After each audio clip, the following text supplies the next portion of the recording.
Hi y'all, Professor Barber here. This lesson is titled Complex Numbers. In this lesson we review, revisit, refresh on the concepts and skills associated with complex numbers. Upon successful completion of this lesson, you will 1. Be able to identify parts of a complex number. 2. Be able to perform arithmetic operations on complex numbers. 3. Be able to compute square roots of negative numbers. And 4. Be able to compute complex solutions of quadratic equations. Roman numeral 1. Introduction to complex numbers. A complex number is an expression of the form a plus bi, where a and b are real numbers and I squared is defined as -1. The real part of the complex number is a, the imaginary part is b. Two complex numbers are equal if and only if their real parts are equal and their imaginary parts are equal.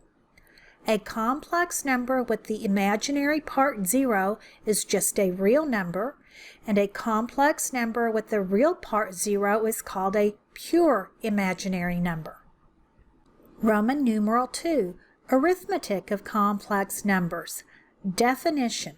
For addition and subtraction of complex numbers, a plus bi plus or minus c plus di is equal to a plus or minus c plus the quantity b plus or minus di. Notice you added or subtracted the real parts together and added or subtracted the imaginary parts together. Multiplication. The complex number a plus bi multiplied to the complex number c plus di is equal to quantity ac minus bd plus the quantity ad plus bc multiplied by I. What we do here, we multiply complex numbers just as we multiply two binomial terms, and using the definition that I squared equals -1. Perform the indicated arithmetic and express in standard form. A. Quantity 1 plus 3i plus quantity 2 plus 5i. I'm going to include several steps that you don't have to when you actually work this out. First thing is you can drop the parentheses, so you have 1 plus 3i plus 2 plus 5i. Now we're going to use commutative property and group together the real parts, which would be 1 plus 2, and the imaginary portions, 3i plus 5i. Now we combine and we get 1 plus 2 is 3 plus, and then 3i plus 5i is 8i. Of course, you could have easily just looked at the original problem and added the real parts and the imaginary parts. Then part B. Let's see, that's 1 plus 3i times 2 plus 5i. We're going to use the standard FOIL method, so I'll multiply the first terms together. I'm going to write each of the steps, so that'll be 1 times 2. And then multiply the inside term, so that's going to be, let's see, 3i times 2. 3 times 2 is 6i. Multiply the outside term, so that's 1 times 5i, so that's plus 5i. And then multiply the last terms, so 3 plus 5 is 15, and I squared. Let's see what we can simplify. 1 times 2 is 2, plus 6i plus 5i is 11i, and then we're going to have plus 15 times I squared is defined as -1. So we will have 2 plus 11i minus 15. Combine the real parts. 2 minus 15 is -13 plus 11i, and that's our answer in standard form. Part C. I to the 31st. There are several different ways in which we can solve this problem, but the idea in mathematics is elegance and simplicity.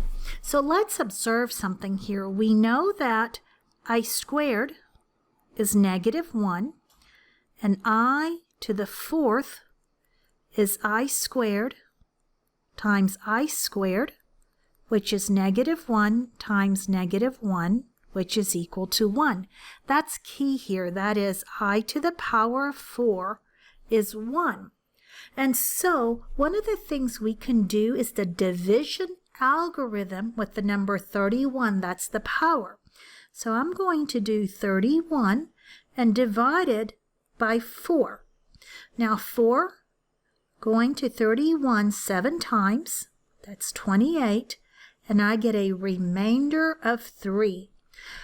31 then is equal to the divisor times the quotient plus 3. Now look at this neat thing. I to the 31 is equal to I to the 28 plus 3. That's equal to I to the 28 times I cubed. And I to the 28, that's a multiple of 4, is just 1. So now we have that I to the 31st is exactly the same thing as I cubed. Still doesn't help a whole lot, but guess what? I cubed is actually I squared times I. I squared is defined as -1 times I, so this is equal to -I.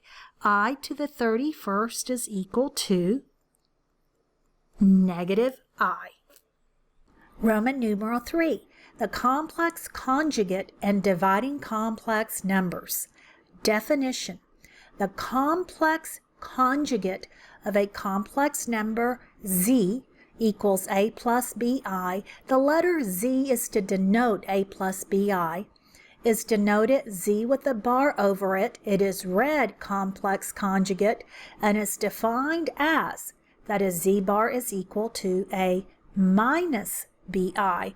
Let's note that the product of z and its complex conjugate z bar is equal to a plus bi times a minus bi. That's a difference of what we were used to doing with squares, but with complex numbers you get a squared plus b squared. Let's observe the product of a complex number and its conjugate gets rid of the imaginary part. Perform the indicated arithmetic and express in standard form. 3 plus 7i quantity divided by 2 minus I. In order to perform division in the complex number system, we use the complex conjugate of the divisor. So we'll have 3 plus 7i divided by 2 minus I, and we're going to multiply by a factor of 1 using the complex conjugate of the divisor. So the complex conjugate will be 2 plus I.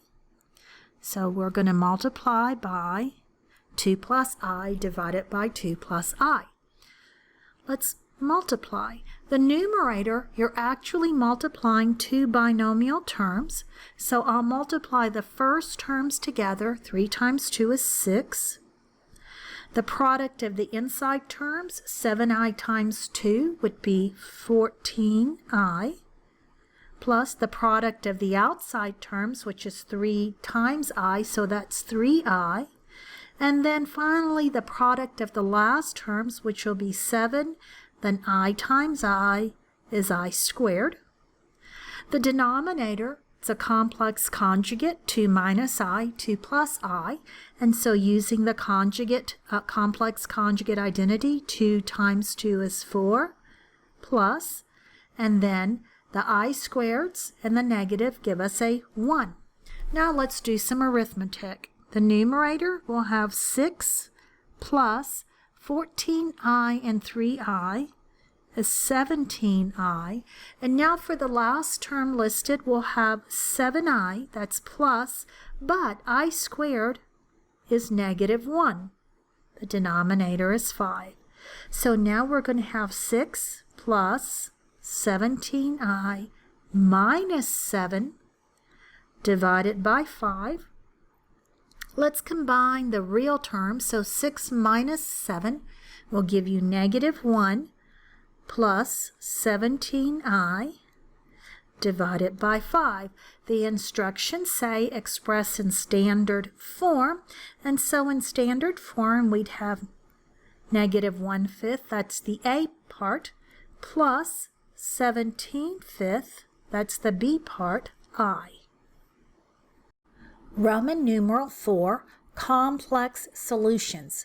Previously, if the discriminant, that is the expression under the square root in the quadratic formula, was less than 0, we concluded that there were no real solutions.